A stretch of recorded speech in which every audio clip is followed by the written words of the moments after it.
Hi friends, BA final year का 7th chapter है geography का, वो आज हम स्टार्ट कर रहे हैं। तो दोस्तों, मैंने कहा था ना, बहुत अच्छे तरीके से हम इस चैप्टर की स्टार्टिंग करेंगे।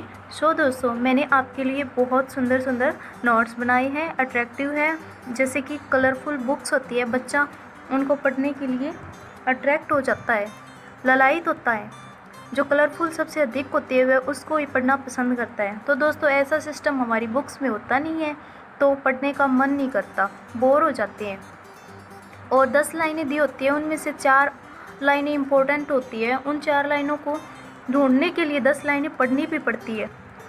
तो दोस्तों, जो इम्पोर्टेंट मसाला है वो मैंने अपनी कॉपी में निकाल लिया है और अट्रैक्टिव नोट्स आपके लिए मैंने तैयार किए हैं। और वीडियो को अंत तक देखना, जिससे आपको बहुत हेल्प मिले और आप पढ़ते पढ़ते बोर भी नहीं होगे। Let's start. Mean, median and mode वाला चैप्टर है। सर्वप्रथम सांख्यिकी शब्द को वैज्ञानिक ढंग से प्रयोग करने का श्रेय जर्मन विद्वान गॉटफ्रॉइड ओकेनवाल को दिया जाता है। तो दोस्तों, जहाँ भी मीन, मीडियन एंड मोड नाम आए उसके साथ गांठ बांध लो गॉटफ्रॉइड ओकेनवाल की, क्योंकि इन्होंने सर्वप्रथम सांख्यिकी को सबसे पहले स्टैटिक्स को जाना और समझा। और 1749 में सांख्यिकी को सम्मानजनक सब्जेक्ट के रूप में दर्जा दिलाया, एक सम्मानजनक विषय के रूप में दर्जा दिलाया। किसने? गॉटफ्रॉइड ने। अब दोस्तों, सांख्यिकी हम पढ़ रहे हैं, स्टैटिक्स पढ़ रहे हैं, तो पता भी होना चाहिए कि स्टैटिक्स है क्या। तो मैं आपको सबसे पहले यानी कि शुरुआत में ही क्लियर कर देती हूँ स्टैटिक्स क्या है, ताकि आगे दिक्कत ना आए। सांख्यिकी क्या है? संख्यात्मक विवरणों का सुव्यवस्थित विवेचन ही सांख्यिकी है। वे संख्या जो किसी न किसी वस्तु, स्थान, समय से जुड़ी होती है, जैसे कि हरियाणा में 2016-17 में चावल उत्पादन क्या है, या फिर हम कह सकते हैं 2011 की साक्षरता दर क्या है, या फिर जनसंख्या घनत्व कितना है। ऐसे जो क्वेश्चन हमारे दिमाग में आते हैं और इनका जो आंसर होता है वो संख्यात्मक होता है दोस्तों, सांख्यिकी के रूप में होता है। अब आते हैं इसके टाइप जैसे 2 टाइप है, एक वचन, बहुवचन, सिंगुलर और प्लूरल। एक वचन के रूप में सांख्यिकी का यूज़ कहाँ होता है? आंकड़ों को संकलित करके उनका संगठन, प्रस्तुतिकरण, विश्लेषण व निर्वचन के लिए किया जाएगा। तो दोस्तों, मैं एक बार अगला समझा देती हूँ। बहुवचन के रूप में सांख्यिकी का यूज़ जो किसी स्थान, समय, व्यक्ति से जुड़े होते हैं, सजीव आंकड़े होते हैं और लक्षण के बारे में बताते हैं, सूचनाएं देते हैं। तो दोस्तों, जो ये सुलझे हुए आंकड़े होते हैं, सजीव होते हैं, ये कब होते हैं? ये एक वचन में है ना, इनको संकलित करना पड़ता है, प्रस्तुतिकरण करना पड़ता है, विश्लेषण और निर्वचन करना पड़ता है इनका, तब जा कर के ये आंकड़े किसी स्थान, समय आदि को बताते हैं। अब आता है डेवलपमेंट दोस्तों, इसमें है तो नहीं, लेकिन मैंने छोटा सा टॉपिक डाल दिया 5-7 लाइनों का, जो कि अट्रैक्टिव लगेगा और इससे हमारे मार्क्स भी अच्छे बनते हैं, एग्जामिनर अट्रैक्ट होता है। सर्वप्रथम 19वीं सदी में भूगोल को कुछ नहीं माना जाता था, ओनली एक सब्जेक्ट माना जाता था। क्यों माना जाता था? नंबर 1, जनसंख्या की कमी थी, प्रौद्योगिकी विकसित नहीं थी और आर्थिक क्रियाओं का भी विस्तार कम था। फिर धीरे धीरे भौतिक व आर्थिक अंतर संबंधों को समझा गया और कुछ विकास हुआ। इस विकास के साथ साथ ही मानव आज वर्तमान में इंटरनेट की सहायता से सब कुछ कर पा रहा है, सभी सूचनाओं को संरक्षित कर रहा है। अब आता है इम्पोर्टेंस। दोस्तों, इम्पोर्टेंस हमें सबसे लास्ट में देनी चाहिए, उसके बाद कंक्लूजन देना चाहिए, इससे हमारे मार्क्स और भी बढ़ते हैं। जटिल आंकड़ों को सरल बनाती है सांख्यिकी, तथ्यों का निश्चित रूप देती है सांख्यिकी, तुलना करने की एक सर्वश्रेष्ठ प्रणाली है सांख्यिकी, तथ्यों के संबंध बताती है, पूर्वानुमान में सहायता करती है, नीतियों के निर्माण में सहायक है, व्यक्ति का ज्ञान बढ़ाती है, अनुभव बढ़ाती है सांख्यिकी। संकलन के आधार पर सांख्यिकी आंकड़ों का वर्गीकरण। तो दोस्तों देखिए, संकलन के आधार पर सांख्यिकी आंकड़ों का वर्गीकरण है ना अट्रैक्टिव। आंकड़ों की प्राप्ति के 2 प्रकार हैं, प्राइमरी और सेकेंडरी।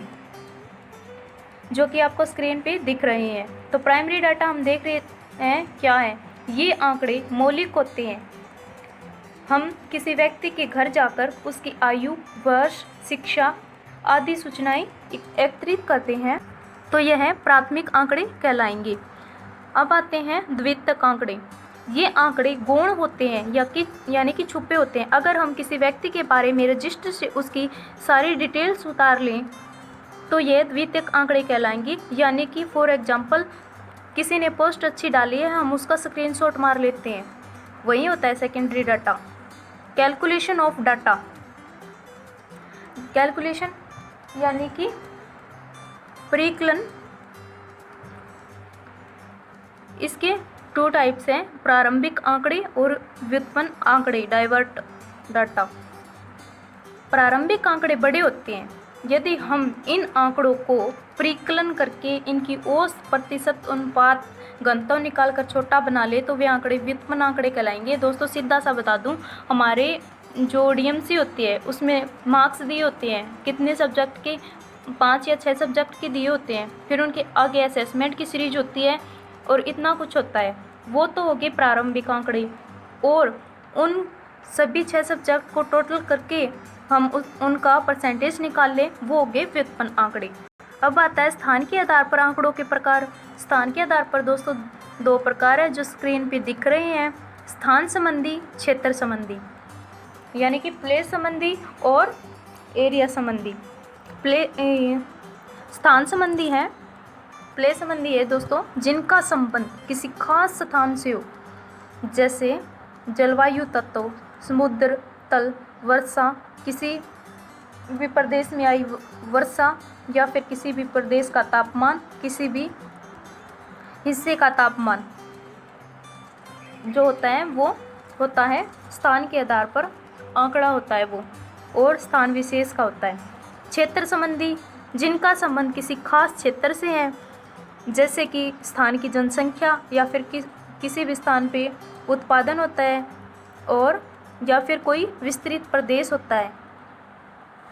अब चलते हैं आगे, विषय वस्तु के आधार पर आंकड़ों का वर्गीकरण। तो दोस्तों विषय वस्तु के आधार पर 3 प्रकार से होता है, क्लाइमेट, जलवायु आंकड़े, इकोनॉमिक आर्थिक आंकड़े, और पॉपुलेशन यानी कि जनसंख्या के रूप में आंकड़े।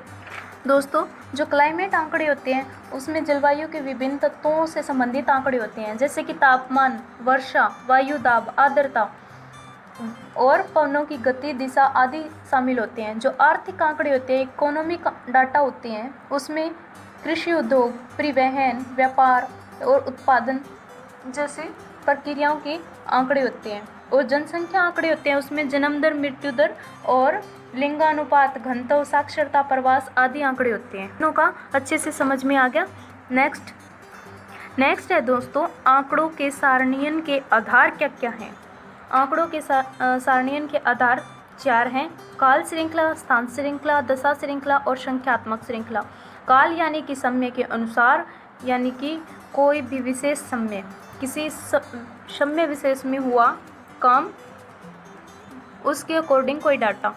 स्थान श्रृंखला में स्थान या किसी भी क्षेत्र या भौगोलिक स्थिति के अनुसार कोई भी डाटा होते हैं। दशा में गुण के आधार पर, जैसे कि साक्षरता दर कितनी, किसी राज्य की साक्षरता दर कितनी है, इस प्रकार के आंकड़े। और संख्यात्मक श्रृंखला में होता है लंबाई, ऊंचाई, आयु, आय आदि के आंकड़े।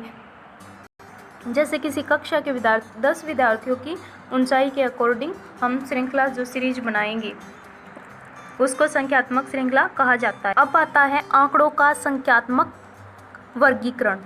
संख्याओं के अनुसार श्रेणी बनाना, आंकड़ों को सरल बनाना। सरल कैसे दोस्तों, जैसे कि मैंने बताया था कि बहुत बड़े आंकड़े दिए होते हैं, उनको हम या तो उनको हम घंटों में चेंज कर देते हैं, या उनको हम प्रतिशत में चेंज कर देते हैं, या फिर हम उनको अन्य किसी भी फॉर्म में चेंज कर देते हैं। तुलना योग्य बनाना, कंपैरिजन बनाना, मतलब कंपैरिजन करने योग्य बनाना। प्रभावशाली व आकर्षक बनाना, अट्रैक्टिव बनाना, वैज्ञानिक आधार प्रदान करना। सांख्यिकी श्रेणियाँ, अब श्रेणियाँ आती है सांख्यिकी की। कौन सी श्रेणी कौन कौन सी है? व्यक्तिगत श्रृंखला और आवर्ती वितरण श्रृंखला। व्यक्तिगत जो श्रृंखला है इसके आगे सब पार्ट है। क्रमानुसार आंकड़ों का सरल विन्यास, तो आंकड़ों का सरल विन्यास है, इसके आगे बिल्कुल सब पार्ट है। इसके आरोही क्रम अवरोही क्रम जो कि हम कर चुके हैं दोस्तों। अब आ रही है ना हमारे वो 20 क्वेश्चन हमारे चैप्टर में जो हमने कर लिए। चलो, आवर्ती वितरण श्रृंखला में महत्वपूर्ण बातें क्या क्या है? व्यक्तिगत में दोस्तों व्यक्ति विशेष श्रृंखला बनाई जाएगी। व्यक्ति की जैसे हाइट के अकॉर्डिंग, जैसे उसकी साक्षरता दर के अकॉर्डिंग, या फिर लिंगानुपात के अकॉर्डिंग। और आवर्ती वितरण में वही बहुलक वाली बात, जो फ्रीक्वेंसी जो बार बार आए, बार बार जिसकी आवृत्ति हो। आवर्ती वितरण श्रृंखला, आवर्ती वितरण श्रृंखला में महत्वपूर्ण बातें क्या क्या हैं? आवर्ती वितरण और मिलान रेखा। आवर्ती में बार बार आने वाली संख्या, आवर्ती वितरण में जो संख्या बार बार आ रही है उसको हम चूज करके उस श्रृंखला के आगे लिख देंगे। और मिलान रेखाएं, जो कि 4 रेखाएं हैं वो सीधी होगी और 1 रेखा उनको काटेगी। ये देखो दोस्तों, 1 2 3 4 और 5 ये होती है मिलान रेखाएं, जो इस प्रकार दिखाई देती है। ओके दोस्तों, हमारा चैप्टर आज यहीं पे स्टॉप कर देते हैं। कल आवर्ती के आधार पर श्रृंखलाओं के प्रकार ज्ञात करेंगे हम, और आगे चैप्टर जो बचा है वो करेंगे। तो दोस्तों, मेरी वीडियो में आपको कोई प्रॉब्लम आए तो मुझे कमेंट करके बताना, कोई दिक्कत लगे तो बताना, और हाँ, मेरे नोट्स कैसे लगे ये भी ज़रूर बताना। और दोस्तों, आपको इसके बाद कौन सा चैप्टर पढ़ना है ये भी ज़रूर बता देना, और वीडियो को पूरा देख लेना अंत तक, ताकि आपको मेरी वीडियो से फुल हेल्प मिले। ओके दोस्तों, बाय।